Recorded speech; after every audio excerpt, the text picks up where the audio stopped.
Assalamualaikum warahmatullahi wabarakatuh. Saat ini saya akan mempresentasikan tugas saya, yaitu tantangan individu asinkronus 2 dan 3. Melanjutkan tugas asinkronus 1. Latar belakang masalah. Dalam verifikasi calon penerima bantuan atau CPB, tenaga fasilitator lapangan atau TFL masih sering salah input data akibat kurang teliti, keterbatasan pemahaman, dan ketidakadaan standar baku. Program BSPS yang bertujuan meningkatkan kualitas rumah masyarakat berpenghasilan rendah pun belum dapat tepat sasaran karena data tidak valid. Tumpang tindih dengan program lain, lemahnya verifikasi, serta bantuan kerap jatuh ke pihak yang tidak berhak, sementara yang membutuhkan terabaikan. Identifikasi isu dan masalah. Program bantuan stimulan perumahan swadaya atau BSPS pada dasarnya bertujuan untuk meningkatkan kualitas rumah masyarakat berpenghasilan rendah agar layak huni. Namun dalam pelaksanaannya masih ditemukan sejumlah permasalahan, antara lain pendataan yang lemah, verifikasi lapangan kurang tepat, kurangnya transparansi dan pengawasan, dan keterbatasan SDM. Pemilihan core isu. Isu yang saya ambil yaitu nomor satu, data yang didapat dari aspirator dinilai kurang valid. Banyak masyarakat yang tidak layak mendapat bantuan namun tetap diajukan, sehingga menghambat proses pendataan dan verifikasi. Yang kedua, masih banyak tenaga fasilitator lapangan atau TFL yang melakukan kesalahan dalam proses penginputan data pada spreadsheet. Yang ketiga, lembar kerja spreadsheet tidak terkoneksi langsung dengan MyPKP, sehingga rawan kesalahan saat menginput.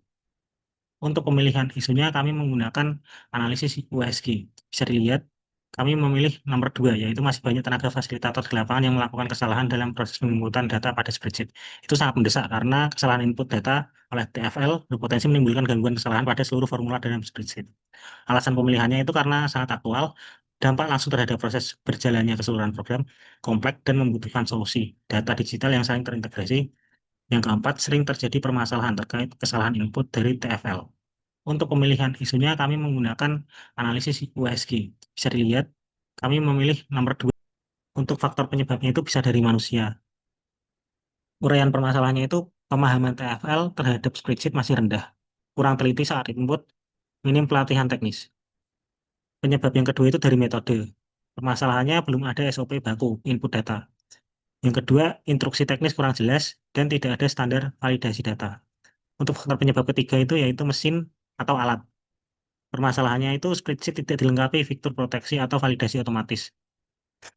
Yang kedua, format rumit, rawan salah input, dan perangkat TFL terbatas. Untuk faktor penyebab keempat, yaitu material atau data. Permasalahannya data sumber belum terstruktur. Perbedaan format antara sumber dan template, dan adanya duplikasi atau ganda. Untuk faktor penyebab kelima, yaitu dari lingkungan. Untuk uraian permasalahannya itu tekanan waktu membuat TFL buru-buru. Kondisi lapangan kurang kondusif, dan supervisi minim saat input. Untuk faktor penyebab yang kelima yaitu manajemen. Uraian permasalahannya, monitoring dan evaluasi atasan belum konsisten, tidak ada mekanisme pengecekan berlapis atau review, tidak ada sistem feedback cepat saat error. Usulan dan gagasan kreatif, kami memilih 3, yaitu penggunaan template spreadsheet dengan validasi otomatis, buku panduan pengisian spreadsheet, hasil verifikasi CPB, penerapan mekanisme double check.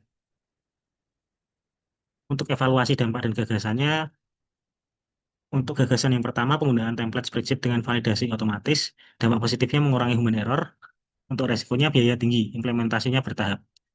Untuk buku panduan pengisian spreadsheet hasil verifikasi CPB, dampak positifnya standarisasi proses input data, resikonya perlu penyebaran buku panduan ke TFL. Untuk gagasan yang ketiga, penerapan mekanisme double check. Dampak positifnya meminimalisir kesalahan jika pengecekan lebih dari 1 orang. Resikonya waktu pengecekan lama. Gagasan yang dipilih, saya memilih untuk membuat buku panduan pengisian spreadsheet hasil verifikasi CPB karena biaya rendah, mudah diimplementasikan, cepat disebarkan ke seluruh TFL, serta mampu menstandarkan proses input data secara berkelanjutan dibanding template otomatis yang mahal dan double check yang memakan waktu. Untuk tahap kegiatannya, tahap 1, identifikasi kebutuhan, yaitu menginventarisasi kesalahan TFL, mengumpulkan permasalahan dari Satker dan tim teknis. Outputnya daftar kebutuhan dan permasalahan utama. Yang nomor 2, pengumpulan referensi, yaitu mengkaji aturan atau regulasi CPB, mempelajari format spreadsheet yang berlaku. Outputnya dokumen referensi dan standar acuan. Yang ketiga, koordinasi awal, yaitu diskusi dengan pimpinan dan pihak terkait menentukan ruang lingkup dan sasaran panduan.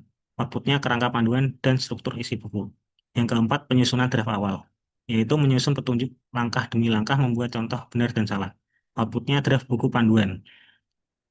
Yang kelima, uji coba draft, yaitu simulasi pengisian oleh TFL, identifikasi bagian yang sulit dipahami. Outputnya catatan perbaikan hasil uji coba. Yang keenam, revisi dan finalisasi, yaitu penyempurnaan draft berdasarkan masukan validasi oleh satker atau pimpinan. Outputnya buku panduan final, siap terbit. Yang ketujuh, pengesahan dan diseminasi, yaitu pengesahan buku panduan resmi sosialisasi, pelatihan, workshop, atau e-learning. Outputnya buku panduan resmi dan materi sosialisasi. Terima kasih, mohon maaf jika ada kesalahan dan kekurangan.